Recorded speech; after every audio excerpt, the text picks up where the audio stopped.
Frankie Stein is canonically non-binary. I repeat, Frankie Stein is canonically non-binary.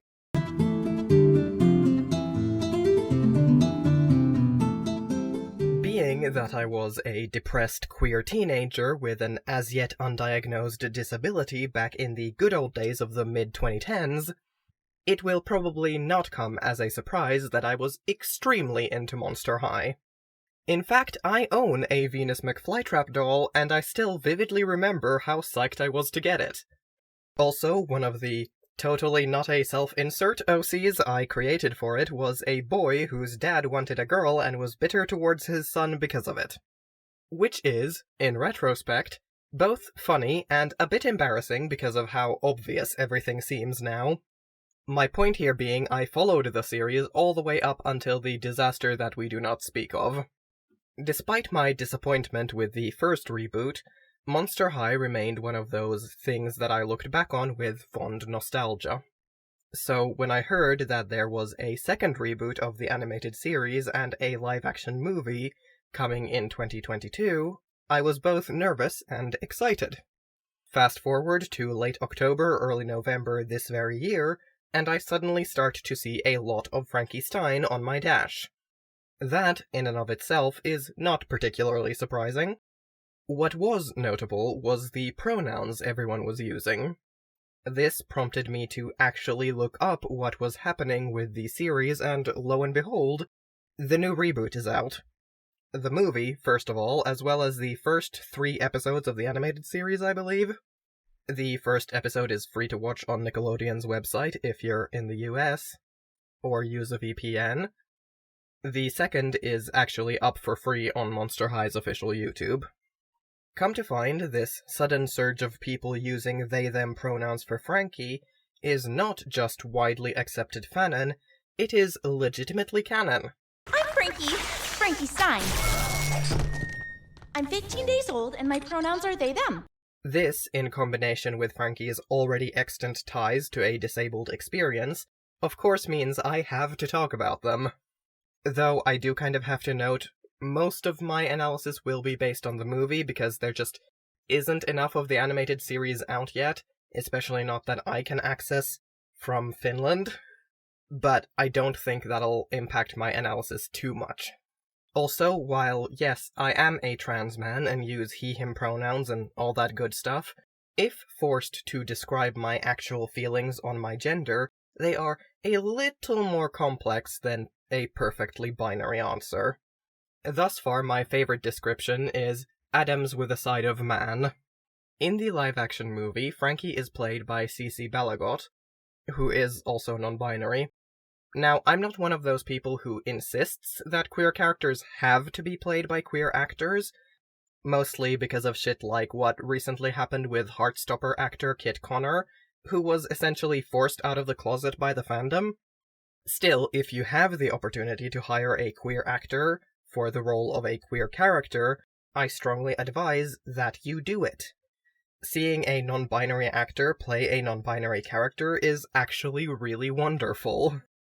But it is also a little bit weird to see Frankie in the animated series and the doll line walk around with a very prominent prosthetic leg while live-action Frankie does not. Because Cici Balagot does not have a prosthetic leg, as far as I'm aware anyway. This is fine, because in the grand scheme of things, while they're both part of Generation 3, there are some significant lore differences between the movie and the animated series. So, while at the end of the day, what inspired me to talk about this is Frankie, I am still going to touch on some of the differences there, as well as differences between Gen 3 and Gen 1. The first of which will have to be Ghoulia. Because she speaks now. And I hate it. As much as I hated her quiet exclusion from Gen 2, I quite possibly hate that she speaks even more. I cannot tell you how much I loved the fact that in the original she did not speak. While the show did treat her and the other zombies' groans as a language of its own, from the perspective of the audience, Ghoulia was non-verbal, and that was never an issue. In fact, she was one of the smartest people at Monster High. The fact that she literally couldn't speak in a way that we would understand didn't make a difference. Her friends never made a big deal out of the fact that they had to learn an entire separate language to communicate effectively with her and those like her. They just did. And while she may have started her on-screen life as Cleo's lackey, Cleo had a whole redemption arc to go through, so the fact that she treated Ghoulia badly when we first met them is, explicitly a bad thing. This time around, she just talks.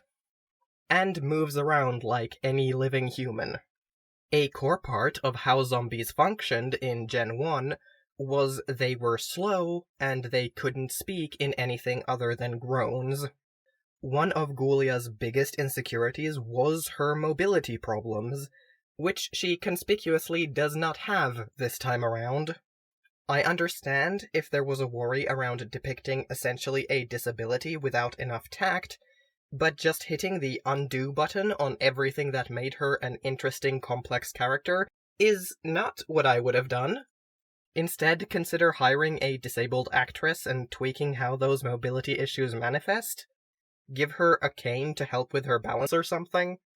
Anything other than just painting a living girl green and trying to tell me that that is Ghoulia Yelps. Aside from Ghoulia, though, I don't really have any issues with the rebooted characters in this series. Laguna is probably the one who's gone through the biggest change down to a complete redesign, and probably the most significant change in origin. But I'm game for it, and we'll see where they go with her. Now, as for the differences between the animated show and the live-action movie, I will freely admit, thus far, I vastly prefer how the animated show handled just a whole bunch of things. The movie, in places, came off as very heavy-handed. Yes, I realize it's a kids' movie, but children are smarter than you think. My main issue is honestly with the main conflict of both the movie and the first episode of the show. That is to say, Claudine Wolfe is half human. Monster High does not allow humans within its walls for pitchforks and torches reasons, and therefore does not or would not want to allow Claudine in. The main difference in how this is handled in the movie versus the show is this.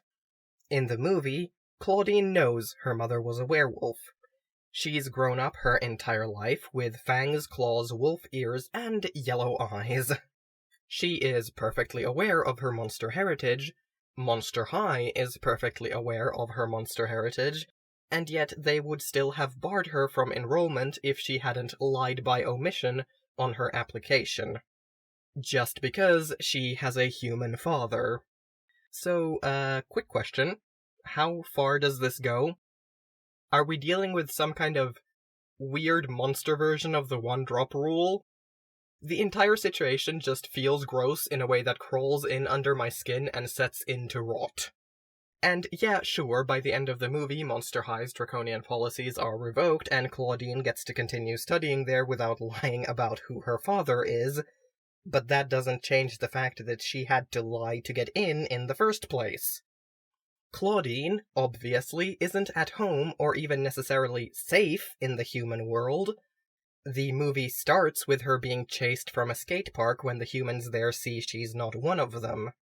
The movie actively points out a historical example of another half-monster, Hyde, yes, like Dr. Jekyll and Mr. Hyde, who, after his expulsion from Monster High and his ostracization from Monster Society, was hunted down and murdered by humans.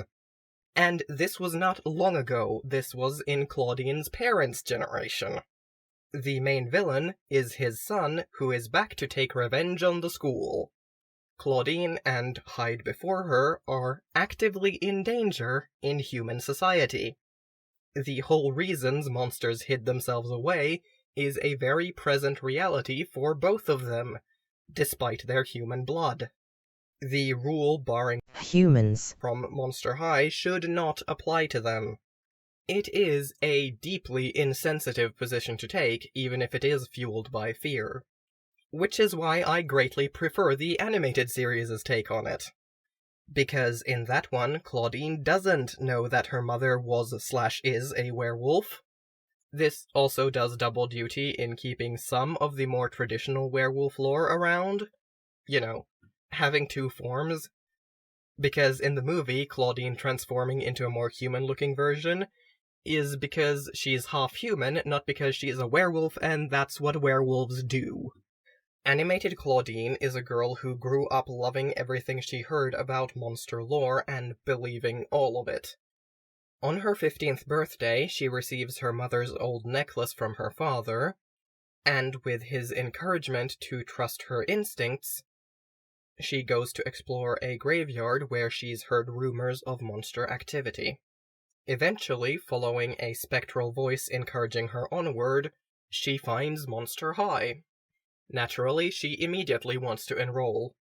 Problem is, she looks human, so the headmistress dismisses her out of hand.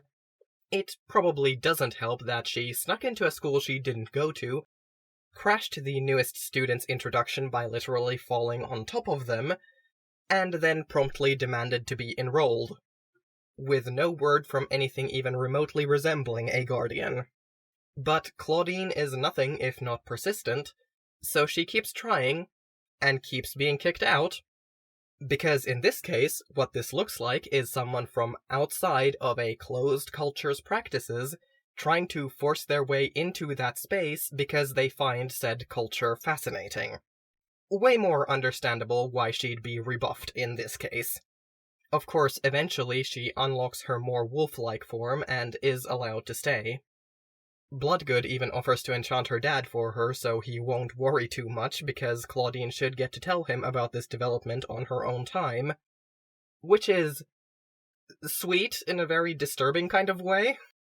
Of course, her father knows, prompting me to ask why the hell he let her go through all that just to get into a school that would be a better fit for her, but it's whatever. Certainly preferable to the movie. And lastly, before we get to Frankie, I want to briefly touch on Draculaura. Gen 3 has added a splash of new conflict to her character, which I'm not opposed to. This time, apparently, witchcraft is forbidden in the monster world. Being a human practice, it is equal parts reviled and feared. It is power not granted by blood, but earned through study, and I'm sure there's a metaphor in there somewhere. Draculaura, however, is a vampire and a witch. She loves witchcraft, it feels right to her, and she is terrified of anyone, especially her father, finding out. In the movie, this initially causes her to be standoffish and cold, while in the animated series, she's still pretty much the Draculaura we've always known and loved, but with a secret. I like both takes, but I'm interested to see where each timeline takes that story, since apparently the next movie is going to focus on that. Also, despite the fact that this generation seems to be pushing a thing between Claudine and Deuce, of all people, they were still unable to squash the vibes between Claudine and Draculaura. They played a musical sting as they touched hands, for God's sake. But that's enough waffle, it's time to talk about Frankie. Frankie Stein is, as the name suggests, based on Frankenstein's monster. They are, at the start of the series and the movie, about 2 weeks old, having only just been created by their parents. Because, they're an artificial life form stitched together from the parts of dead people. Not much of a childhood to be had with that background. Naturally, they're a bit confused about how to be a person and what life is like, and just about everything is new and exciting. There are actually 3 layers to Frankie's character I want to discuss. Their gender, how their experiences serve as analogues for physical disability, and the autism coding. Let's start with the gender. As I already said, Frankie is canonically non-binary and uses they-them pronouns. While that may at first sound a bit sketchy because they're very new to this world and confused about a lot of things, that's not at all how their gender is presented. It's one of the few things that they seem extremely secure in. Almost every time they introduce themselves, they do so with their pronouns, This is not something they waver on. It's not a stopgap until they figure out what their gender really is. It is legitimately who they are. As they say in their song, it's they for me, not he or she, 'cause labels ain't a thing for me. And before you say anything, no, this does not mean they're not non-binary, it means they looked at their gender and decided it doesn't need a specific label, and they them pronouns fit best. Which is a perfectly valid position to take on your gender and should be respected. As non-binary representation goes, Frankie is, in my opinion, somewhat of a breath of fresh air. Sure, they're not human, but almost no one in this series is. Even the fact that they're an artificial life form isn't so strange in the world they inhabit. In the context of Monster High, it doesn't read like the creators took their weirdest, most alien character and made them non-binary because Monster High is, well, Monster High.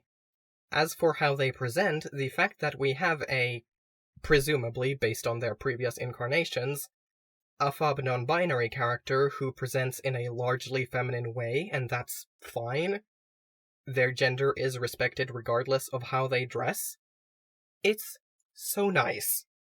Too often we see non-binary characters forced into an expectation of perfect androgyny, that or more masculine-leaning presentation. Very rarely do we get to see non-binary characters who present feminine, especially if they're AFAB, because, for some reason, society has decided feminine aesthetics are inherently more loaded than masculine ones. So far, with what we've seen of them, I am so excited for where this rendition of Frankie will go and what their existence will mean for the non-binary kids who watch this.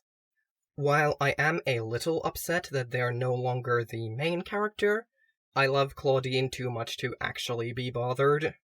They're still part of the main trio, and the importance of that cannot be overstated. Now, on to the disabilities. Frankie is, as I've already said, stitched together from multiple people. Sometimes, those stitches come undone. This goes way back to Gen 1. Frankie's always been prone to falling apart easily, and while it's not always an inconvenience, and they've sometimes used it almost as a party trick, that's actually not that weird for some disabilities. Especially for those of us who have loose joints, which are explicitly referenced in the movie. Oh, sorry. Loose joints. So, I don't think I'm completely off base here. Despite the fact that sometimes their, shall we say, fluid relationship with the integrity of their body can be handy, there are also times when it is decidedly not. Such as when, in a rush, they accidentally attach their hands the wrong way, or when a particularly harsh movement causes a part of their body to fly off. The flexibility of loose joints does have its perks, but it also has very definite downsides, and I can't help but see some of myself in Frankie, as they struggle to pull themselves together again after a fall has scattered their limbs. Additionally, in the animated series, Frankie actually has a prosthetic leg. In fact, they have an entire closet of spare body parts and prosthetics for every possible occasion, as well as, I imagine, as emergency replacements. Which, yeah, that checks. They're a mad scientist born to mad scientists.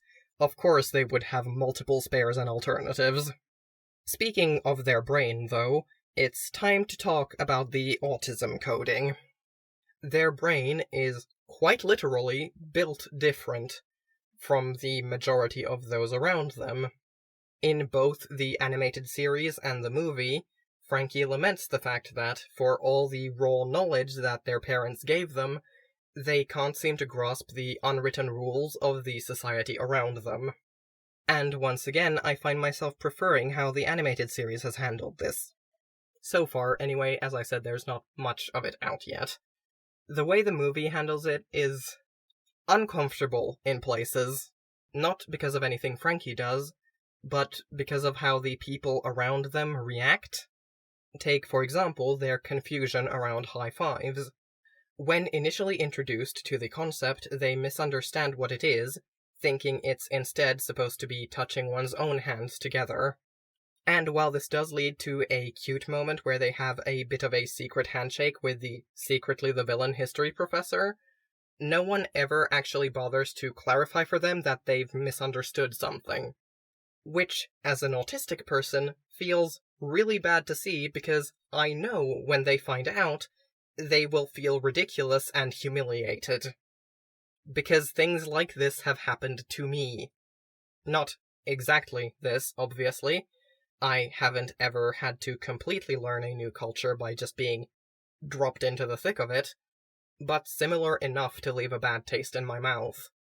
Additionally, Frankie can be very stiff in their movements, part of which could be down to being a reanimated corpse getting used to moving again, but it's also not uncommon for autistic people to move in ways that seem weird to the allistics around us. Their way of speaking is very straightforward and to the point, and there's actually a moment in the movie where they and Claudine get into a brief tiff when Claudine calls the eye of this old corpse a button, and Frankie insists that it's an eye. Of course, it's both, but that doesn't change the fact that I love this little moment. When told to go distract Headmistress Bloodgood, they're visibly distressed about having to improvise socializing, and end up info-dumping about the history of toilets instead, only to abruptly excuse themselves as soon as they notice their friends are in the clear. So, while I am definitely not jazzed about how the movie seems to treat some of these traits as jokes to laugh at, there are positives here. The most notable one being the open discussion Claudine and Frankie have about Frankie's insecurities around socializing and how their brain is different, during which Claudine assures them that she still likes them and they're still friends regardless of what bits were used to make them. I'm hesitant to say much on the animated series yet because, as I said, there isn't much of it out yet, but from what I have seen, Frankie's autistic coding is handled a bit better there. And by better, I mean I have yet to see a moment where them misunderstanding something in a social situation is an invitation for the audience to laugh at them. But at the end of the day, I still like this new generation of Monster High, and I think it could do well. Yes, it's cheesy and absolutely crawling with monster-related puns, but would it honestly be Monster High if it wasn't? Thanks for watching this video. If you liked it, consider liking it and maybe subscribing. I will be back here Thursday after next. Bye!